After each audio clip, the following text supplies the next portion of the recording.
Hello my dear student, कैसे हैं आप सब। आई होप सो कि आप सब बहुत ही ज़्यादा अच्छे होंगे, सेफ होंगे। तो आज ये बिल्कुल हमारा फर्स्ट लेक्चर है डिज़ाइन ऑफ स्टील स्ट्रक्चर का। इससे पहले मैंने एक लेक्चर बनाया था जिसमें मैंने इंट्रोडक्शन किया था सब्जेक्ट से रिलेटेड कि हम लोग को बेसिकली क्या पढ़ना है एंड ऑल। तो उसमें हमारा सारा का सारा डिस्कशन सब्जेक्ट से रिलेटेड था, सिलेबस से रिलेटेड था, एज वेल एज बुक से रिलेटेड था। आज का ये जो पर्टिकुलर लेक्चर आपके सामने है, इसमें आज हम अपने टॉपिक में जंप किए हैं, जो कि सबसे पहला टॉपिक है इंट्रोडक्शन। इंट्रोडक्शन का मतलब है स्ट्रक्चरल स्टील्स का इंट्रोडक्शन। उसके बारे में बेसिकली आज के इस कंप्लीट लेक्चर में देखेंगे। तो बहुत ही ज़्यादा इंटरेस्टिंग लेक्चर है हमारा ये, तो आप इसको बिल्कुल लास्ट तक देखेंगे और एक एक चीज़ जो बताई जाएगी आज के इस पर्टिकुलर लेक्चर के अंदर, वो सारा का सारा हमको फर्दर आगे जो है वो यूज़ होने वाला है। इसलिए इस पर्पस के लिए, मतलब इस हिसाब से भी देखा जाए तो ये जो पर्टिकुलर लेक्चर है ये काफ़ी ज़्यादा इंपॉर्टेंट है, तो इसको आप बिल्कुल स्किप नहीं करेंगे। और जो लोग इस वीडियो को यूट्यूब पे देख रहे हैं तो आप एकदम लास्ट तक स्टिक रहिएगा और फिर इसमें देखिए आपको कुछ इफेक्टिवली देखने को मिलेगा। हम उम्मीद करते हैं कि आपको बहुत ज़्यादा इफेक्टिवली चीज़ें पता चलेंगी और ये लेक्चर इससे कॉमन फॉर ऑल, अगर आप सिविल से हैं नहीं भी हैं तब भी आपके लिए बहुत इंटरटेनिंग होने वाला है। तो चलिए वीडियो को स्टार्ट करते हैं ज़्यादा टाइम को वेस्ट ना करते हुए। तो सबसे पहले हम लोग यहाँ पे देखते हैं स्टील। जैसा कि मैंने आपको इंट्रोडक्शन में बताया था, अगर आपने देखा होगा इससे पहले, कि इस पर्टिकुलर टॉपिक के अंदर that is design of steel structure के अंदर बेसिकली हम लोग क्या पढ़ रहे होते हैं, जो भी हमारा स्ट्रक्चर बनता है वो सारा का सारा किस मटेरियल को यूज करके बना होगा, स्टील मटेरियल को यूज करके। और आपको मालूम है आज के प्रेजेंट जनरेशन में या इससे पहले भी स्टील एक बहुत ही कह सकते हैं कि हमारा एक इंपॉर्टेंट मटेरियल है जिसको हम लोग यूज करते हैं अपने कंस्ट्रक्शन में। चाहे हम कोई ब्रिज बना रहे हो, बिल्डिंग्स बना रहे हो, इस टाइप का। अगर आप एंशियंट टाइम में जाएंगे तो एफिल टावर्स वगैरह आप देखेंगे, गोल्डन ब्रिज आप देखेंगे जो यूएसए वगैरह में है। जो तो आप वाइड वैरायटीज ऑफ एग्जांपल्स आपको जो है स्टील के अंदर बेसिकली देखने को मिलता है। जैसे एग्जांपल के तौर पे मैंने लास्ट टाइम भी आपको दिखाया था, जैसे मैंने एक छोटा सा एक एग्जांपल, एक फिगर मैंने आपके सामने दिखाने की कोशिश करी है। जैसे यहाँ पे अगर आप फिगर देखेंगे तो ये क्या है, कुछ बिल्डिंग फॉर्म का आपको स्ट्रक्चर दिख रहा होगा, ये आपको कुछ वेयर हाउस टाइप का स्ट्रक्चर दिख रहा होगा। तो प्रैक्टिकली स्टील का, जैसा कि मैंने आपको पहले ही बताया, कि it's has a wide variety of application. तो हमारे दिमाग में एक क्वेश्चन जरूर उठता होगा कि सर स्टील का एप्लीकेशन तो काफी वाइड है, तो हम लोग किस टाइप के स्टील को आखिर यूज करते हैं। तो बेसिकली आज के इस लेक्चर में हम यही देखने जा रहे हैं कि अगर हम कोई स्ट्रक्चर बनाते हैं स्टील का, चाहे वो स्ट्रक्चर हमारा बिल्डिंग के फॉर्म में बना हो, ब्रिज के फॉर्म में बना हो, या कोई ट्रांसमिशन टावर के फॉर्म में बना हो, तो ऑब्वियस सी बात है कि ये जितने भी स्ट्रक्चर्स बने होंगे तो इसमें हम large number of steel members को आपस में जोड़े होंगे। जैसे अगर आप इस पर्टिकुलर फिगर को देखेंगे ध्यान से, इस पर्टिकुलर फिगर में क्या देख रहे हैं आप, बहुत सारे स्ट्रक्चरल मेंबर्स को आपस में जोड़ा गया है। जैसे इस फिगर में भी आप देखिए क्या बहुत सारे स्ट्रक्चरल मेंबर को आपस में जोड़ा गया है, स्टील को जोड़ा गया है, तब जाके ये हमारा एक स्टील जो है, सॉरी, स्ट्रक्चर जो बन के तैयार हुआ है। तो बहुत प्रैक्टिकल है कि हमारे दिमाग में क्वेश्चन उठ रहा होगा, आपके दिमाग में भी क्वेश्चन आ रहा होगा कि आखिर सर ये जो स्टील लिया गया है ये कौन सा स्टील है, ये कैसा स्टील है, आखिर इस स्टील की आखिर ऐसी क्या प्रॉपर्टी होनी चाहिए जिसको हम यूज कर सकें अपने किसी भी मल्टी स्टोरी स्ट्रक्चर बनाने में, कोई ब्रिज बनाने में। आखिर ये स्टील कैसा स्टील है। तो बाबू मेरे, इसी टाइप ऑफ स्टील के बारे में बेसिकली आज के इस पर्टिकुलर सेशन में हम लोग को पढ़ना है। और अब मैं आपका वो डाउट दूर करता हूं कि स्टील कौन सा स्टील है। तो बाबू मेरे, इस टाइप ऑफ स्टील को बोला जाता है स्ट्रक्चरल स्टील। किस टाइप का स्टील बोला जाता है, इसको हम लोग बोलते हैं स्ट्रक्चरल स्टील। राइट। अब आपके दिमाग में उठ रहा होगा sir what is this structural steel. तो जैसा कि मैंने आपको बताया कि इस पूरे स्ट्रक्चर को बनाने में जो स्टील यूज हुआ उसको हम क्या बोलते हैं, स्ट्रक्चरल स्टील। तो structural steel is basically somehow different from normal steel. कैसे होता है वो बेसिकली हम लोग पहले देखते हैं। यहां पे आप देख रहे होंगे स्ट्रक्चरल स्टील के बारे में। तो पहले हम यहां पे जानते हैं what is this structural steel. Structural steel क्या है उसके बारे में देखिए। तो मैंने यहां पे ऑलरेडी पहले से आपके लिए सब कुछ मैंने प्रेजेंट करके रखा है कि structural steel is a type of steel that is used as a construction material. वही जो मैं अभी कह रहा था कि it is a type of steel basically which can be used as a construction material. Construction material के तौर पे हम यूज करते हैं। और इसका बेनिफिट क्या होता है हम वो देखते हैं। It is design to have good strength by weight ratio. ये एक बहुत ही इंपॉर्टेंट टर्म है। बोलता यह है compare to any sort of other steel जो मेरा स्ट्रक्चरल स्टील होता है इसका बेनिफिट क्या होता है, it has a very good strength to weight ratio.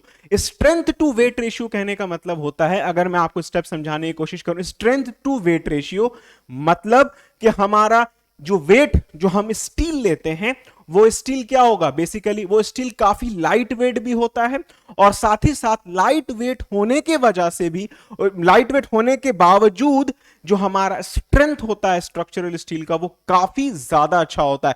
ऐसा नहीं है कि अगर हम बहुत हेवी स्टील ले लेंगे तभी उसका हमारा स्ट्रेंथ देखने को मिलेगा, नहीं, स्ट्रक्चरल स्टील के बेनिफिट ये होती है it has a very good strength to weight ratio.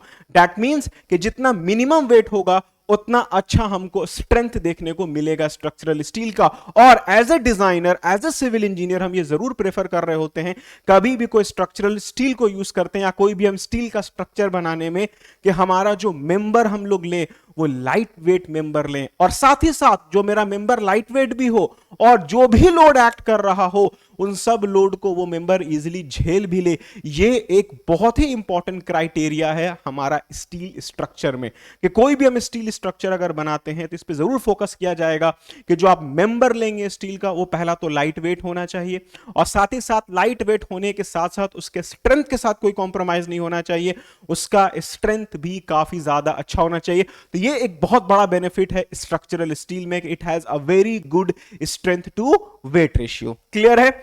तीसरा, as well it's a cost effective in order to be beneficial as a structural component in building construction, bridges, transmission tower and etc. वही कह रहा है, it's also a cost effective, weight काफी ज्यादा इसका light है, इसका वेट लाइट होने की वजह से इसका स्ट्रेंथ काफी ज्यादा अच्छा होता है, as well as it is very cost effective compared to other type of available steels. Clear है ये चीज? चलिए अब हम थोड़ा सा आगे बढ़ते हैं और थोड़ा डिटेल में देखते हैं स्ट्रक्चरल स्टील के बारे में। अब बोल रहा है कि structural steel is an alloy of iron and carbon. जो मेरा स्ट्रक्चरल स्टील होता है basically it is what, it is an alloy of iron as well as carbon. और कार्बन परसेंटेज हमारा कितना होता है, कार्बन परसेंटेज के बारे में बोलता है कि in standard structural steel carbon content is in between 0.2 से लेके 0.35%। अक्सर ऑब्जेक्टिव में यह क्वेश्चन पूछा जाता है कि एक स्ट्रक्चरल स्टील के अंदर जो कार्बन कंटेंट पाए जाते हैं वो किस रेंज में पाए जाते हैं। It is in the range of 0.2 to 0.35%। तो ये स्ट्रक्चरल स्टील के बारे में और हमको जानने को मिला। और हमको क्या जानने को मिला, तो यहां पे मैंने बेसिकली एक टेबल बना रखा है आपके सामने जिसमें मैंने स्ट्रक्चरल स्टील के केमिकल कंपोजिशन को दिखाया है। केमिकल कंपोजिशन को बेसिकली मैंने इस टेबल के थ्रू मैंने दिखाने की कोशिश की है। अगर आप इस टेबल को ध्यान से देखेंगे तो सबसे पहले क्या लिखा हुआ, क्वालिटी ऑफ स्टील, जो स्टील है उसकी क्वालिटी, तो वो हमारा कौन सा एक स्टैंडर्ड स्टील होगा, ठीक है। उसका डेजिग्नेशन, उसको कैसे हम इंडिकेट करते हैं, तो वो होगा Fe410S। Fe कहने का मतलब क्या होता है, आयरन। Fe का मतलब क्या होता है, आयरन, ठीक है। IS कोड, IS कोड कहने का मतलब ये होता है कि हमारा कोई भी जो स्ट्रक्चरल स्टील लेते हैं उसका जो डेजिग्नेशन बेसिकली किया जाता है वो सर्टेन स्टैंडर्ड से किया जाता है। इंडियन ब्यूरो जो ऑर्गेनाइजेशन है वो एक स्टैंडर्डाइज करती है और उससे वो जो स्टैंडर्डाइज करके जो डेटा हमारे पास देती है वो IS कोड के फॉर्म में देती है। और यहां पे जो आप देख रहे हैं 226, ये बेसिकली हमारा क्या है, वो IS कोड का नंबर है। तो IS 226 बेसिकली हमारे पास क्या हो गया, ये हमारे पास कोड हो गया। अब आप यहां पे देखेंगे तो बेसिकली यहां पे दिख रहा होगा आपको मैक्सिमम परसेंटेज। मैक्सिमम परसेंटेज कहने का मतलब यह है कि ये जो हमारा डिफरेंट केमिकल कंपोनेंट्स है इसका जो हमारा परसेंटेज होगा एक स्टैंडर्ड स्टील में वो कितना लिया जाता है। फॉर एग्जांपल जैसे कार्बन कंटेंट 0.23%, 0.23S हमारा जो है दैट इज, S का मतलब क्या हो जाएगा हमारे पास, sulphur, it is in between 0.055। ये हमारा फॉस्फेरस हो जाएगा, it is up to 0.55। Mn हमारा क्या हो जाएगा, मैग्नीशिया। और SI मतलब हो जाएगा सिलिकॉन विच इज 0.110%। तो ये हमारा था कुछ केमिकल कंपोजिशन के बारे में कि अगर हमारा कोई स्टैंडर्डाइज स्ट्रक्चरल स्टील हम लेते हैं तो उसके अंदर अगर आपसे कोई पूछता है कि define it's different chemical composition, तो आप कुछ इस टाइप से टेबल बना के डिफाइन कर सकते हैं। और अल्टीमेटली इसका जो टेंसाइल स्ट्रेंथ होगा वो कितना लेते हैं हम लोग, 410 न्यूटन पर mm स्क्वायर। तो ये था हमारा स्ट्रक्चरल स्टील के बारे में एक स्मॉल ओवरव्यू। तो अब हम उम्मीद करते हैं कि आपको समझ में आ गया होगा what is this structural steel, या जो हम बिल्डिंग बनाते हैं या जो हम कोई ब्रिज बनाते हैं, जो भी हम स्टील का बनाते हैं स्ट्रक्चर। अब अगर आपसे कोई पूछता है कि उसमें आप किस टाइप के स्टील को यूज करते हैं, अब आपका जवाब होना चाहिए कि वो हमारा स्टील कैसा होता है, इट्स अ स्ट्रक्चरल स्टील। और स्ट्रक्चरल स्टील हमारा कैसा होता है? स्ट्रक्चरल स्टील के बारे में सबसे पहले आपने पढ़ा, it is the most commonly use of construction material. इस पर्टिकुलर टाइप ऑफ स्टील में जो कार्बन कंटेंट होता है it is in between 0.2% to 0.35% हमारे पास होता है। साथ ही साथ it is an alloy of iron as well as carbon. और आप जानते हैं, एक बहुत ही सिंपल सा क्वेश्चन आपसे अक्सर वाई में पूछता है कि अगर कार्बन कंटेंट को हम बढ़ा देंगे स्टील में तो क्या होगा? जो रेंज 0.2 से 0.35% है, अगर उससे ज्यादा हम बढ़ा दें तो याद रखिएगा, अगर आप किसी भी स्ट्रक्चरल स्टील के कार्बन कंटेंट को बढ़ाते हैं तो नो डाउट उसका स्ट्रेंथ बढ़ेगा, उसका हार्डनेस बढ़ेगा, वो ब्रिटल होता जाएगा। बट सबसे बड़ा प्रॉब्लम क्या होगा? वो अपनी डक्टिलिटी खोता जाएगा। इस वजह से हम लोग कार्बन कंटेंट को एक सर्टेन रेंज में रखते हैं किसी भी स्ट्रक्चरल स्टील में, क्योंकि कार्बन कंटेंट जैसे बढ़ाएंगे स्ट्रेंथ तो नो डाउट बढ़ेगा, उसका हार्डनेस भी बढ़ेगा, वो ब्रिटल होता जाएगा रादर देन डक्टाइल। और हमको किस टाइप का मटेरियल स्टील चाहिए? डक्टाइलिटी। सबसे इंपॉर्टेंट प्रॉपर्टी अगर किसी स्टील की होती है उसकी होती है डक्टिलिटी प्रॉपर्टी। तो कार्बन कंटेंट जैसे आप बढ़ाएंगे तो वो अपनी डक्टिलिटी को लूज करने लगेगा। इस वजह से हम कार्बन कंटेंट को एक सर्टेन रेंज में फिक्स कर रहे होते हैं और उसके बाद हम लोग अपना स्टील जो है वो प्रिपेयर करते हैं। तो ये था हमारा एक स्ट्रक्चरल स्टील के बारे में एक ओवरव्यू। अब यहां पे हम लोग देखने जा रहे हैं कि हमारा जो स्ट्रक्चरल स्टील होता है वो कितने टाइप्स का होता है। What are the different types of structural steel? Structural steel कितने टाइप्स का होता है, अब वो हम लोग देखते हैं यहां पे। अगला हेडिंग है हमारा types of structural steel. Structural steel कितने टाइप्स के होते हैं? यहां पे आप देखेंगे there is not just one type of steel, there exist various type depending on the needs. कह रहा है कि कोई एक particular type of structural steel हमारे पास अवेलेबल नहीं होता है। There are various type of structural steel depending on our needs. कैसा आपका रिक्वायरमेंट है, क्या आपका जरूरत है, क्या आपकी नीड है, उसके बेसिस से बोलता है कि there are various type of structural steel. मैंने यहां पे कुछ 4 टाइप ऑफ स्टील यहां पे दिखाए हैं आपके सामने, और भी बहुत सारा जब आप बुक्स वगैरह रेफर करेंगे तो और भी आपको different different type of structural steel देखने को मिलेंगे। मैंने यहां पे जो 4 बहुत ही common type of structural steel होते हैं उसको यहां पे मैंने ऐड ऑन किया है, राइट। अब बारी बारी हम लोग देखते हैं टाइप ऑफ स्ट्रक्चरल स्टील में। सबसे पहला जो होता है उसको हम लोग बोलते हैं कार्बन स्टील। कार्बन स्टील कहने का सिंपल सा मतलब होता है एक वैसा टाइप ऑफ स्टील जिसमें कार्बन कंटेंट जो होगा वो अप टू 2% तक हम लोग लेते हैं। It is that type of steel in which the carbon content is up to 2%। तो क्या लिखा हुआ है इसमें देखिए, steel in which carbon content is up to 2% is known as carbon steel and its tensile strength is in between 410 to 450 newton per mm square. मतलब कि ये जो मेरा कार्बन स्टील है, इस कार्बन स्टील का जो टेंसाइल स्ट्रेंथ आपको देखने को मिलेगा it is in between 410 to 450 newton per mm square. और ये हम लोग नॉर्मल कंस्ट्रक्शन के तौर पे यूज करते हैं, जहां पे बहुत हेवी लोडिंग का अगर कंडीशन नहीं हो तो वहां पे यूजुअली हम लोग इस टाइप ऑफ स्टील को प्रेफर कर रहे होते हैं। उसके साथ है दूसरा हमारा high strength carbon steel.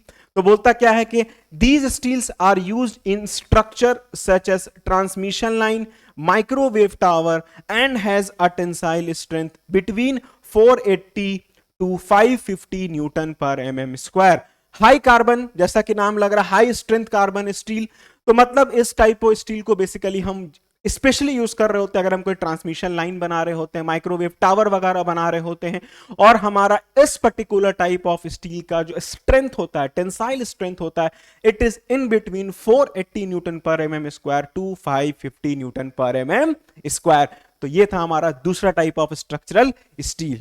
Now switch to third type of structural steel, जिसको हम कहते हैं क्विंच्ड एंड टैम्पर्ड स्टील, जिसको हम लोग टैम्पर्ड वगैरह करके, क्विंच वगैरह करके डिफरेंट शेप में कन्वर्ट कर देते हैं। वही बोल रहा है कि this type of steel mostly used in building construction as it can be understood from its name. This type of steel has undergone quenching and tempering heat treatment steps. मतलब कि जो क्वेंचिंग एंड जो आप यहां पे tempered steel देख रहे हैं, it is one of the most common type of steel, जिसको हम लोग हीटिंग के थ्रू टेम्पर्ड करके हम उसको डिफरेंट शेप्स वगैरह में कन्वर्ट कर देते हैं अपने रिक्वायरमेंट के हिसाब से। तो ये जो टाइप ऑफ स्टील है, it is the most common type of steel which is being used in building construction, जो हमारा है इस टाइप का क्विंच एंड टेम्पर्ड। तो अक्सर ऑब्जेक्टिव में ये क्वेश्चन पूछ लेता है कि which type of structural steel is commonly used for building construction. The type will be quenched and tempered steel. Now the last type of steel is fire resistant steel. Fire resistant steel किसको बोलेंगे हम लोग? ये वहां पे basically use करते हैं, वैसे एरिया में बेसिकली यूज किया जाता है जहां पे वो हाईली फायर प्रोन एरिया है। अगर कोई एरिया हो जो हाईली फायर प्रोन हो, मतलब आग से, मतलब हाईली वहां पे आग वाग का कोई कंडीशन हो, तो वहां पे बेसिकली हम लोग फायर रेजिस्टेंस स्टील को यूज करते हैं। और it is also known as thermomechanically treated steel and is used in a place where structure are more prone to fire। Clear है ये चीज? तो ये था हमारा कुछ 4 टाइप ऑफ स्ट्रक्चरल स्टील के बारे में। और भी जब आप बुक्स वगैरह रेफर करेंगे तो आपको बहुत सारे उसमें देखने को और भी मिलेंगे। यहां पे मैंने जो 4 common type of structural steel है जो हमको आगे भी देखने को मिलेंगे, वो चारों मैंने यहां पे ऐड ऑन किया है। आप जब बुक रेफर करेंगे तो हो सकता है आपको और 2-3 देखने को मिल सकता है। अब हम चलिए अपने अगले टॉपिक की तरफ बढ़ते हैं, और अगला टॉपिक हमारा काफी ज्यादा इंपॉर्टेंट है। टॉपिक है हमारा शेप ऑफ स्ट्रक्चरल स्टील। तो आपने बेसिकली क्या क्या पढ़ा? सबसे पहले आपने पढ़ा what is structural steel, then you have studied the different type of structural steel. अब तीसरा हम लोग यहां पढ़ने जा रहे हैं कि जो मेरा स्ट्रक्चरल स्टील होता है उसका क्या शेप होता है। आप जब कोई स्ट्रक्चरल स्टील को देखते हैं तो उसका एक पर्टिकुलर शेप देखने को आपको मिलेगा। कभी भी आप कोई स्टील का बिल्डिंग आप देखेंगे, कोई टावर आप देखेंगे, तो उसमें जो स्टील लगा हुआ होता है, देखिएगा वो डिफरेंट डिफरेंट शेप का आपको देखने को मिलता है। तो अब यहां पे क्वेश्चन ये उठता है, या आपके दिमाग में भी क्वेश्चन आ रहा होगा कि सर आखिर हम लोग किस किस टाइप ऑफ स्ट्रक्चरल स्टील को बेसिकली अपने कंस्ट्रक्शन में यूज करते हैं, उसके बारे में थोड़ा बताया जाए। उसको हम लोग रोल्ड स्टील सेक्शन भी कहते हैं, राइट? तो वही लिख रहा है यहां पे, structural steel are rolled in various shape and size and are named according to their cross sectional shape. Basically कह रहा है कि जो मेरा स्ट्रक्चरल स्टील होता है उसको डिफरेंट शेप में हम लोग रोल डाउन करते हैं, और उसका जो डेजिग्नेशन होता है वो डिपेंड करता है उसके क्रॉस सेक्शनल शेप के बेसिस पे, कि वो हमारा किस क्रॉस सेक्शनल शेप का है, उसके बेसिस पे हम लोग जो है इसको डेजिग्नेट कर रहे होते हैं। जैसे अभी आप देखेंगे क्या क्या होता है। Commonly used rolled steel sections are, सबसे पहला है हमारा रोल्ड बीम आई सेक्शन। सबसे पहला है हमारा क्या? Rolled beam I section. दूसरा है हमारा एंगल सेक्शन। तीसरा है हमारा चैनल सेक्शन। चौथा है हमारा टी सेक्शन। और पांचवा है हमारा steel rolled steel tabular section. तो बेसिकली ये जो आप शुरू का जो ये जो 4 टाइप ऑफ सेक्शन देख रहे हैं, I section, angle section, channel section और T section, these are the 4 most commonly used, these are the most commonly used sections। आप लगभग कोई भी कंस्ट्रक्शन आप देखेंगे, बिल्डिंग, किसी तरह का टावर बनते हुए, किसी तरह का वाटर टैंक वगैरह बनते हुए, कोई स्टील का कोई स्ट्रक्चर बनते हुए, तो शुरू का ये जो आप 4 टाइप ऑफ सेक्शन देख रहे हैं, ये हम लोग को सबसे कॉमनली देखने को मिलता है।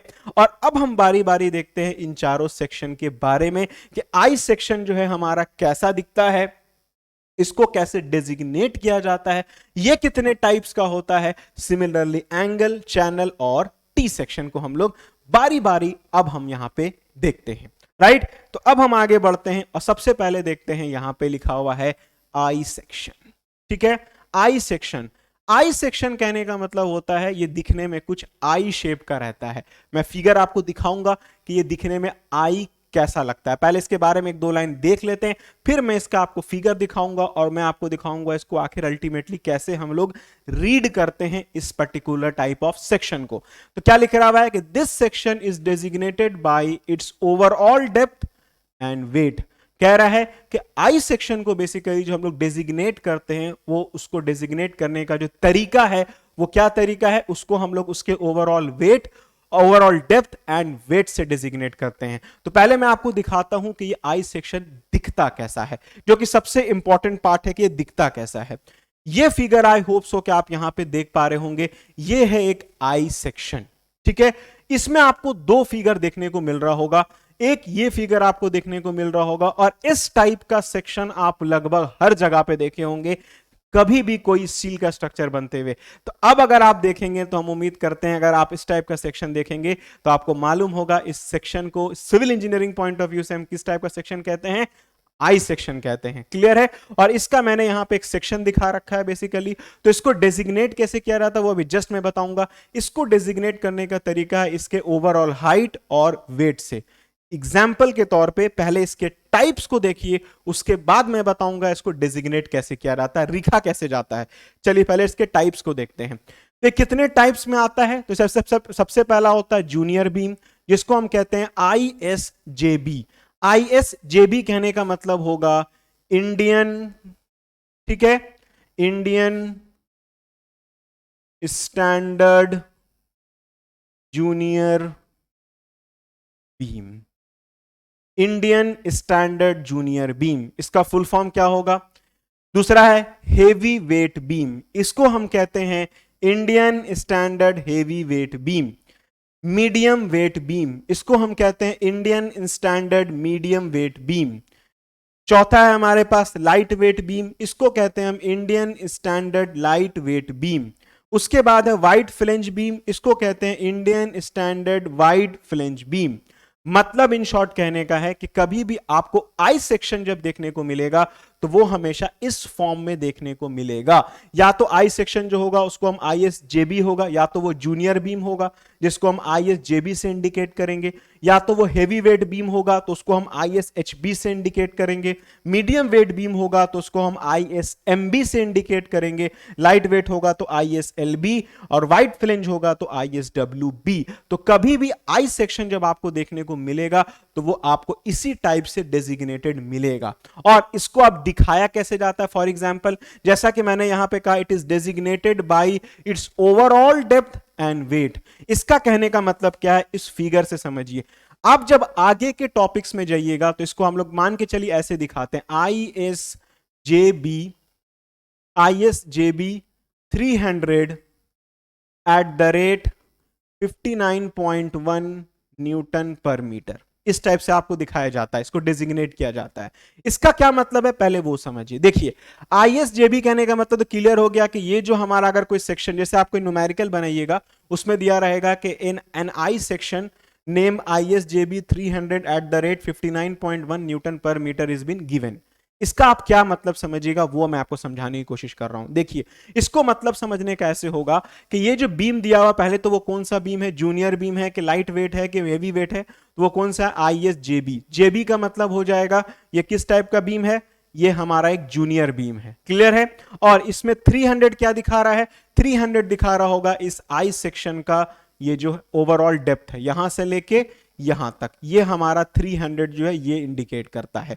और 59.1 क्या इंडिकेट कर रहा होगा, इस आई सेक्शन का वेट इंडिकेट कर रहा है। क्या इंडिकेट कर रहा है, वेट पर मीटर। वेट याद रखिएगा पर मीटर। तो कभी भी आई सेक्शन आपको देखने को मिलेगा तो कुछ इसी फॉर्म में डेजिग्नेटेड मिलेगा, जैसे ISMB 200 at the rate 49 Newton पर मीटर। तो ISMB क्या हो गया, इंडियन स्टैंडर्ड मीडियम बीम। और हमारा जो फॉर एग्जांपल 200 होगा तो 200 उसका ओवरऑल डेप्थ हो जाएगा, और 49 न्यूटन पर मीटर क्या हो जाएगा, उसका पर मीटर जो है वेट हो जाएगा 49 न्यूटन।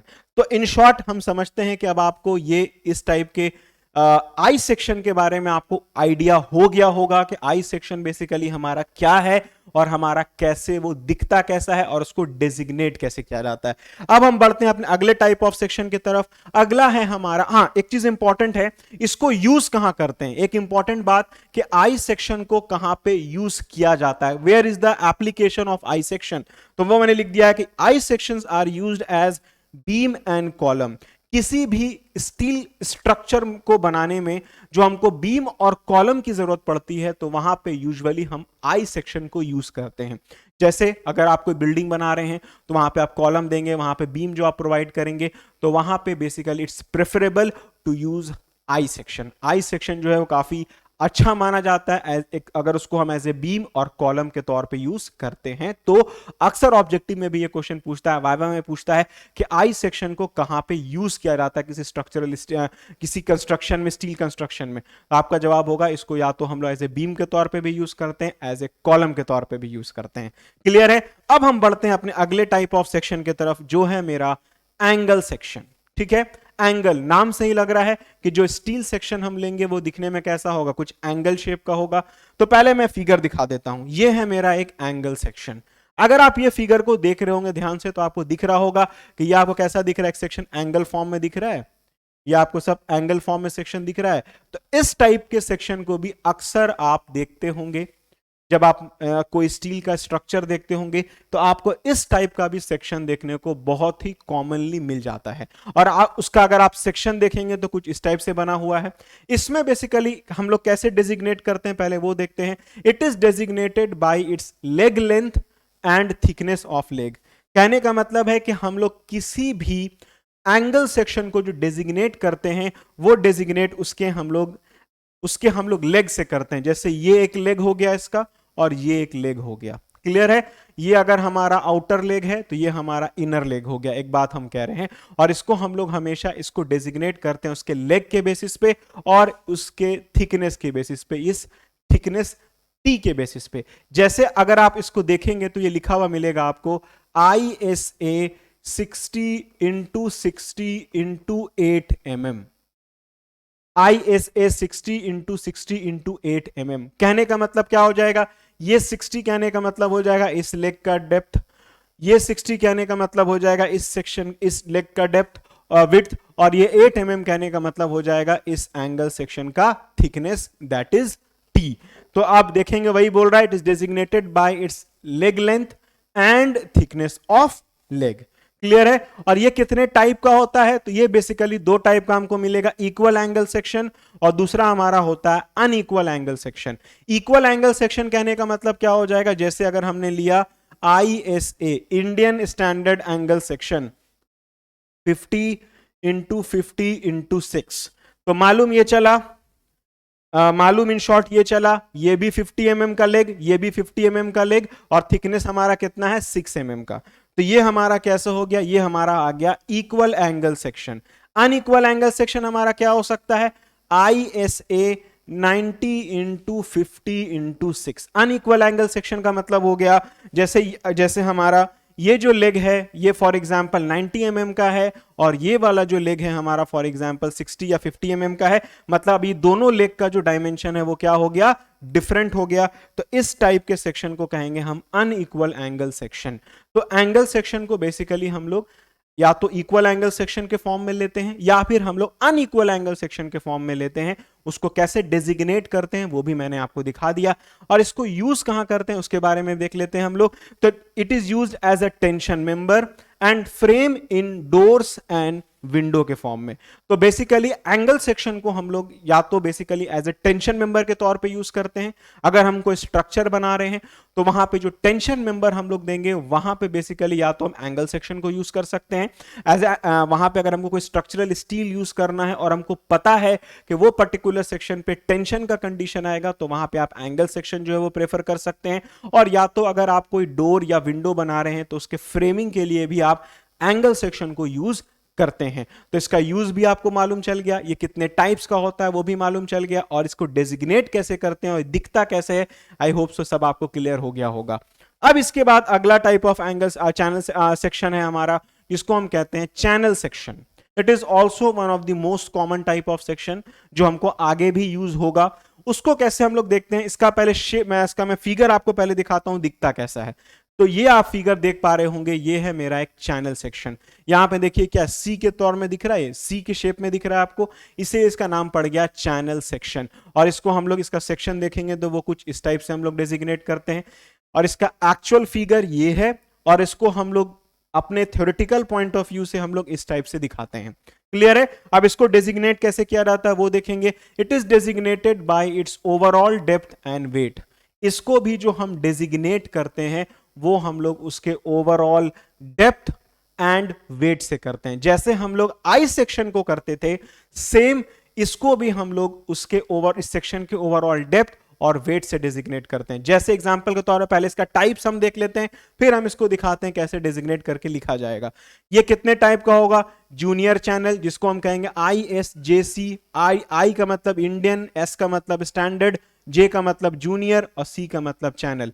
तो शॉर्ट में कैसे लिखेंगे हम लोग? ISJC। तो अगर आपको किसी क्वेश्चन में दिया हुआ होगा कि ISJC is given, that means कि किस टाइप का चैनल सेक्शन है, वो Indian standard junior channel section दिया हुआ है। सिमिलरली दूसरा क्या है? लो वेट चैनल सेक्शन, ISLC। तीसरा है हमारा ISMC, that is Indian standard wait channel, right. तो जैसे एग्जांपल के तौर पे हम लिखते हैं ISJC, है ना, JC 300 at the rate 60 Newton पर मीटर। इस टाइप से आपको देखने को मिलेगा। तो इसको आप कैसे समझेंगे कि क्या दिया हुआ है? सबसे पहले आपको ISJC का मतलब तो ये हो जाएगा कि ये एक जूनियर बीम दिया हुआ है। 300 कहने का मतलब हो जाएगा कि ये जो सेक्शन है इसका यहां से यहां का जो ओवरऑल डेप्थ है वो दिया हुआ है 300 mm, ठीक है। और साथ ही साथ ये जो 60 न्यूटन पर मीटर है वो क्या दिया हुआ है? इस पर्टिकुलर चैनल सेक्शन का जो वेट है पर मीटर वो कितना दिया हुआ है? 60 न्यूटन पर मीटर। तो ये हो गया आपको चैनल सेक्शन के बारे में और इसके टाइप्स के बारे में। अब देखते हैं इसको यूज कहां करते हैं। As it is these sections are used as beams and column के तौर पे। सेम जैसे आप आई सेक्शन का एप्लीकेशन देखते हैं उसी तरीके से चैनल सेक्शन का एप्लीकेशन भी सेम है। इसको भी या तो आप एज ए कॉलम के तौर पे एज वेल एज या तो बीम के तौर पे आप अक्सर यूज करते हैं। तो आई होप सो आपको क्लियर हो गया होगा कि चैनल सेक्शन दिखता कैसा है, उसको डेजिग्नेट कैसे करते हैं, उसका कितना टाइप्स है और अल्टीमेटली उसको हम लोग कहां पे यूज करते हैं। अब इसके बाद लास्ट है हमारा जो आप देखेंगे जो मोस्ट कॉमन, और भी बहुत सारे आपको सेक्शन देखने को मिल जाएंगे। मैंने यहां पे एज इट इज जो हमारे कॉमन टाइप ऑफ सेक्शन है जो हमको आगे भी यूज करने को मिलेंगे उन्हीं सारे सेक्शन को सिर्फ यहां पे डिस्कस किया है। लेकिन अगर आप बुक्स वगैरह देखेंगे तो उसमें और भी टाइप ऑफ सेक्शंस आपको देखने को मिलेंगे, इसलिए आप एक बार बुक को भी देख सकते हैं। यहां पे मैंने उन सेक्शंस को कवर किया जो हमारे कॉमन हैं और हमको जो आगे भी एप्लीकेशन जिनका डायरेक्टली देखने को मिलेगा। लास्ट हम यहां पे देखेंगे टी सेक्शन के बारे में। टी नाम से ही लग रहा है कि दिखने में कैसा होगा, एक टी शेप का होगा। तो पहले मैं इसका आपको फिगर दिखा देता हूं। ये सेक्शन आप देख रहे होंगे, ये आपको दिखने में कैसा लग रहा है? कुछ टी शेप का लग रहा है। और इसका सेक्शन आपको कैसा दिख रहा है? इस टाइप का। तो ये है हमारा एक प्रैक्टिकल फिगर और उसका एक थ्योरेटिकल फिगर जो हम लोग अपने आगे के क्वेश्चंस में देखने को मिलेगा। ये इसका एक्चुअल फिगर है, ये इसका थ्योरेटिकल फिगर है जो हम लोग आगे देखेंगे, राइट। तो फिगर अगर आपको क्लियर होगा तो इसके बारे में 2-4 लाइन देख लेते हैं। It is designated by its overall depth and weight. Similarly इसको भी क्या बोल रहा है कि इस टाइप ऑफ सेक्शन को भी बेसिकली हम लोग कैसे डेजिग्नेट करते हैं? इसके ओवरऑल डेप्थ से एज वेल एज इसके वेट के बेसिस पे बेसिकली हम लोग क्या करते हैं? इसको डेजिग्नेट करते हैं, ठीक है। अब साथ ही साथ इसको टाइप्स के बारे में अगर हम बात करें कितने टाइप्स का होता है, तो देखिए इसके टाइप्स की बात करें तो इसको हम लोग क्या बोलते हैं? इंडियन स्टैंडर्ड नॉमिनल सेक्शन जो हमारा होता है ISNT। उसके बाद है इंडियन स्टैंडर्ड एच सेक्शन जिसको हम लोग कहते हैं, इसको एच सेक्शन ही कहेंगे। Indian standard light weight section जिसको हम ISLT कहते हैं। इंडियन स्टैंडर्ड जूनियर सेक्शन जिसको हम ISJT कहते हैं। और इसको भी बेसिकली जो डेजिग्नेट किया जाता है, इसको भी जो प्रेजेंट किया जाता है वो सेम उसी फॉर्म में प्रेजेंट किया जाता है जैसे हम लोग डेजिग्नेट किया जाता है, जैसे हम एक चैनल सेक्शन को डेजिग्नेट करते हैं और जैसे हम किसी आई सेक्शन को डेजिग्नेट करते हैं, सेम हम लोग उसी फॉर्म में बेसिकली इसको डेजिग्नेट कर रहे होते हैं। तो यही था हमारा एक ओवरऑल डिस्कशन आज के इस पर्टिकुलर लेक्चर में स्ट्रक्चरल स्टील से रिलेटेड। अब जो हमारा अगला लेक्चर आएगा वो और इंपॉर्टेंट होगा। अब उसमें हम लोग पढ़ने जा रहे हैं बेसिकली कि एक स्ट्रक्चरल मेंबर जो हमारा एक स्ट्रक्चरल स्टील होता है या एक हमारा स्टील स्ट्रक्चर जो हम बनाते हैं उस पे किस किस टाइप का लोड एक्ट करता है। तो अब हम अगला पढ़ेंगे लोड्स ऑन स्टील स्ट्रक्चर्स के बारे में। उसके बाद हम लोग देखेंगे advantages of steel structure, disadvantages of steel structure. उसके बाद हमारा जो पहला इंट्रोडक्शन हो रहा है वो ओवर हो जाएगा। उसके बाद फिर हम फर्दर आगे प्रोसीड करेंगे। तो आई होप सो कि आज का ये लेक्चर आपके लिए इंफॉर्मेटिव रहा होगा, और जो भी आपका डाउट था स्ट्रक्चरल स्टील से रिलेटेड, अब हम उम्मीद करते हैं कि सारा आपका क्लियर हो चुका होगा, और अब आपके दिमाग में कोई भी डाउट या कोई भी कंफ्यूजन अब नहीं रहा होगा। तो अब उम्मीद करते हैं अगर आपसे कोई पूछता है कि हम लोग किसी स्टील स्ट्रक्चर को बनाने में कैसा स्टील को यूज करते हैं, तो आपका जवाब होगा स्ट्रक्चरल स्टील। स्ट्रक्चरल स्टील के बारे में 2-4 लाइन अगर आपको बोलने को बोलेगा तो आप बता सकते हैं उसमें कार्बन कंटेंट जो होता है 0.2 से 0.35% के रेंज में होता है। It's an alloy of iron as well as carbon होता है। उसका केमिकल कंपोजिशन भी आप दिखा सकते हैं सारा कुछ। उसके बाद आपसे पूछेगा कितने टाइप ऑफ स्ट्रक्चरल स्टील होते हैं, तो आप बता सकते हैं। उसका शेप कैसा कैसा होता है, आई होप सो अब आप सारा कुछ क्लियरली बता सकते हैं। इसलिए मैंने आपको शुरू में कहा था कि ये वीडियो काफी ज्यादा इंफॉर्मेटिव है, क्योंकि बिल्कुल बेसिक है ये। इसी को जब तक आप नहीं समझ पाइएगा तो आगे फिर आपको समझने में काफी दिक्कतें आएंगी। अब आगे कभी आपको अगर आई सेक्शन सुनने को मिले या कहीं क्वेश्चन में लिखा रहे कि ISJB हैज बीन गिवन या ISLC हैज बीन गिवन, तो आपको समझ में आ गया होगा ये क्या दिया हुआ है, कैसे उसको डेजिग्नेट किया गया है, सारा कुछ।